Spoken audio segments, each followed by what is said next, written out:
I'm going to answer it in two ways. One, advice that I did get and have used and have found it to be very helpful. And then second, what advice maybe did I not get or wasn't emphasized that I think would be helpful. So the first, what advice did I get in the past that's been helpful for me? One is that if you're going to be good in the biblical languages, if you're going to have some kind of mastery with the biblical languages, you've got to do it regularly and almost every day. You've got to invest time.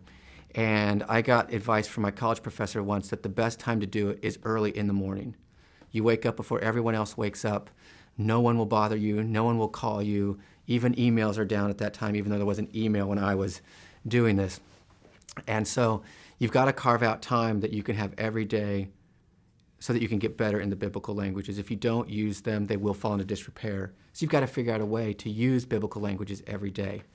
The best way to do that, the way I have found most effective in my own life, is to get up early and do it before everyone else starts to want your time and your schedule and your attention. So I think that's really paid off for me, because Hebrew or Greek or Aramaic, any of the biblical languages or any other language you want to learn, to become good at it, you've got to invest in it. And to invest in it means regular deposits. And so that's the first thing. The second thing, what advice would I give to students now that I didn't get, or what advice do I think is currently important? When it comes to the biblical languages, one of the greatest gifts of studying the biblical languages is that you have at your fingertips the sources. And there's a difference in our field between what we talk about in terms of what is primary literature and what is secondary literature. And so in our field, in the Bible study field, the primary literature is the Bible. Secondary literature is everything everyone writes and wants to say about the Bible. Okay? Now here's the thing. This is the advice that I wish everyone would in some sense follow to some degree. Keep the primary literature primary, both in terms of your attention and in the terms of the amount of time you invest in it. Then use the secondary literature secondarily, as a secondary resource, as a supplement. Don't get the two inverted.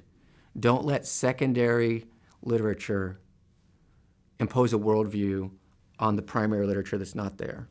Let the primary literature critique the secondary literature. So become masters of the primary literature and invest mostly there.